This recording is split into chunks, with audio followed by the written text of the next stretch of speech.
Bienvenue dans cette formation Live for Good. La trésorerie, les enjeux.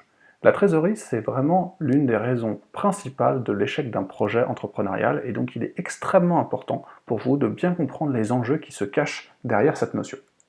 Alors, on va d'abord s'interroger sur mais pourquoi on parle autant de trésorerie et puis qu'est-ce que c'est que ce sujet-là? Ensuite, on va prendre un cas très concret pour comprendre les enjeux sous-jacents à la trésorerie. Et puis enfin, je vais vous donner quelques conseils sur des bonnes pratiques à mettre en place qui vous permettront d'éviter de tomber dans des erreurs ou des problématiques qui seraient compliquées pour votre entreprise. Donc, on commence par la trésorerie. Mais why? Pourquoi tout le monde parle de la trésorerie? Le premier sujet, c'est de bien comprendre ce que c'est que la trésorerie. La trésorerie, c'est le total des sommes liquides disponibles en général sur votre compte bancaire. Donc c'est exactement comme votre compte bancaire personnel, vous avez de l'argent dessus, si vous en avez, vous pouvez en dépenser, si vous n'en avez plus, vous ne pouvez pas en dépenser. Conséquence de cela, l'absence de trésorerie, ça bloque vos opérations et ça vous empêche d'investir, et très souvent, ce n'est absolument pas couvert par votre banque, notamment au démarrage de votre projet. C'est-à-dire que le fait d'avoir des agios et le droit à un découvert sur un compte professionnel est encore plus limité que sur un compte personnel. Et, comme je vous le précisais, c'est l'une des raisons principales de l'échec opérationnel d'un projet. Nous allons maintenant parler beaucoup plus concrètement de la trésorerie pour comprendre vraiment les enjeux cachés derrière la trésorerie. La trésorerie, en fait, c'est très paradoxal comme notion, parce qu'une entreprise peut être très rentable, mais ne pas du tout passer en trésorerie. Cela s'explique parce qu'il y a un décalage entre le moment où je vais encaisser la facture que j'ai envoyée à un client, donc j'ai vendu une prestation, j'ai généré une facture, le moment où j'encaisse cette prestation, elle va être différée, le client va me payer à 30 jours, 60 jours, parfois même 90 jours, et le moment où je vais payer moi mes fournisseurs. Parfois mes fournisseurs, il faut que je les paye tout de suite parce que je commande par exemple un stock de bornes, parce que j'ai besoin d'acheter un hébergement pour mon site internet, tout ça, c'est des dépenses que je vais avoir à décaisser immédiatement.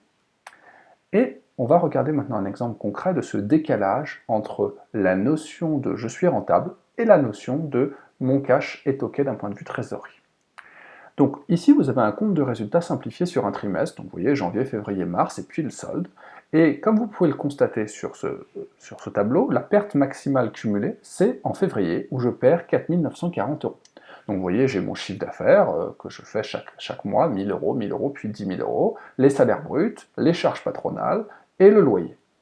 Et en fin d'exercice trimestriel, j'ai réalisé un bénéfice de 1590 euros.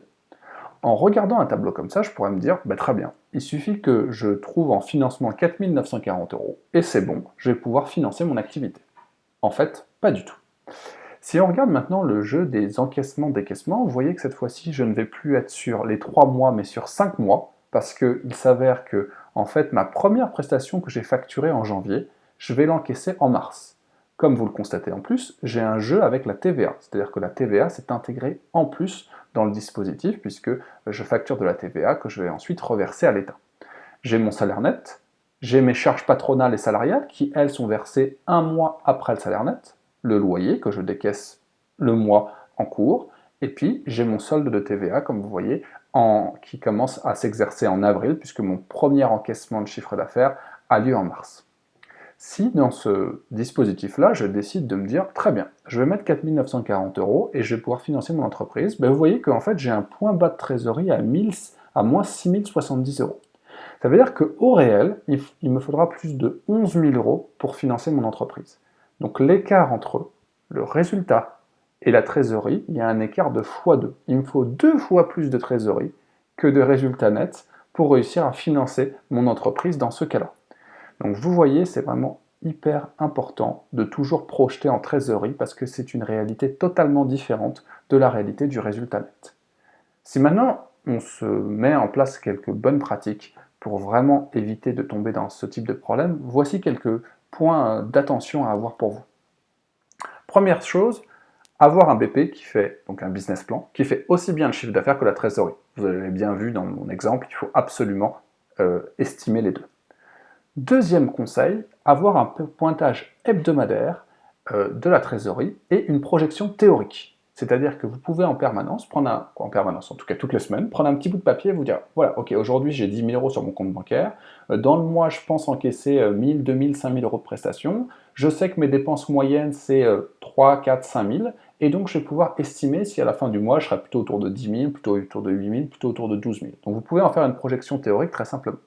Troisième sujet, le paiement des fournisseurs après contrôle de la trésorerie. Ne payez pas vos fournisseurs, notamment tous ceux qui ne sont pas en prélèvement automatique, avant d'avoir fait un contrôle sérieux de trésorerie.